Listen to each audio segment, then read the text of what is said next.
me in the movies. They're gonna make a big star out of me. We'll make a film about a man that's sad and lonely, and all I gotta do is act naturally. When doctors went to work, I always imagined them in white suits. Astronauts had their uniforms. And back in those days, country performers, really, I think their image meant a whole lot. They wore rhinestones as if they were a badge, if they were a uniform. It was, I am a country singer. I got a hot rod car and a cowboy suit, and I really do get around. And those costumes, I understand, evolved from parade outfits, these elaborate saddles and rhinestone costumes. And the singing cowboys, Roy Rogers and Gene Autry and Monty Hill and Tex Ritter. Those guys just brought those costumes, and it made perfect sense. Western wear and country music. It was there is a marriage there. How are you, Sheriff?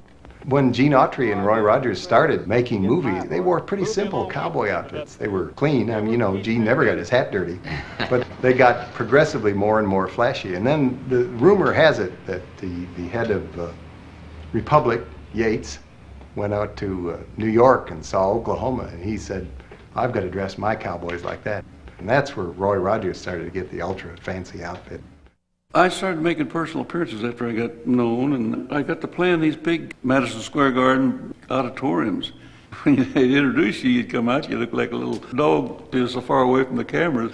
So I started nudies, talking them into making me those real flashy things. So when I come through the gate and the spots hit us, we lit up like a Christmas tree. Nudie, the rodeo tailor, Nudie from California, made all those flashy suits. Back then, they were $90, $100 a suit, you know. And when I finally quit wearing them, they were up to about $1,000. Now they're up to $2,000 or $3,000 one of those suits. Like a rhinestone cowboy, riding out on a horse in a star-spangled rodeo.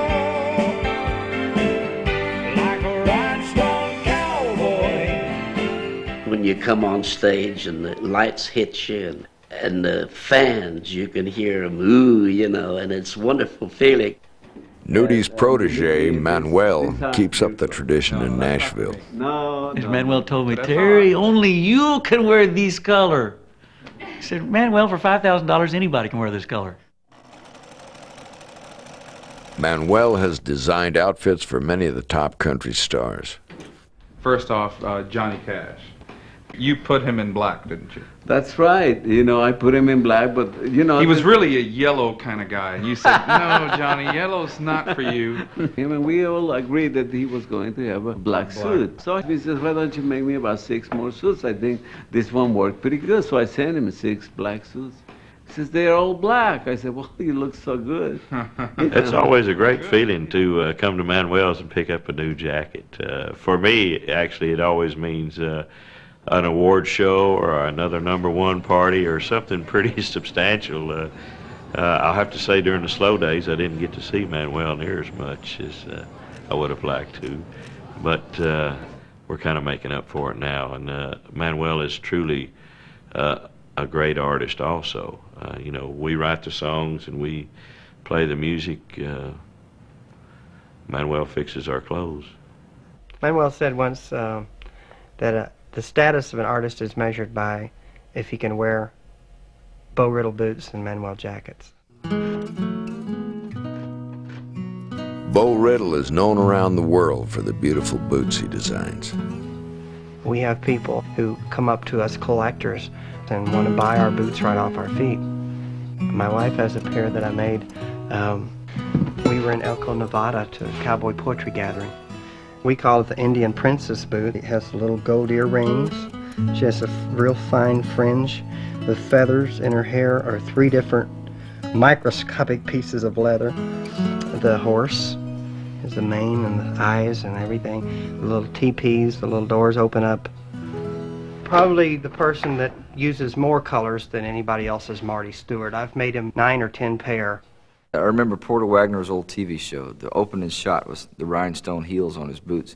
The camera followed him out of his dressing room to the stage. And I used to sit there in Mississippi when I was a kid and say, if I ever get to see where those boots come from. From deep in the Delta on the Louisiana shore, the people got to have it. They want to hear some more. It's a hillbilly rock. Marty likes the look of the singing cowboys. He likes the way they tuck the pants in the boots, the way they wear the flashy jackets and clothes. It's embedded in his makeup to be a flashy dresser, because that to him is what country music is. You know, the first time I ever met George Jones, we opened a show for him down in South Louisiana.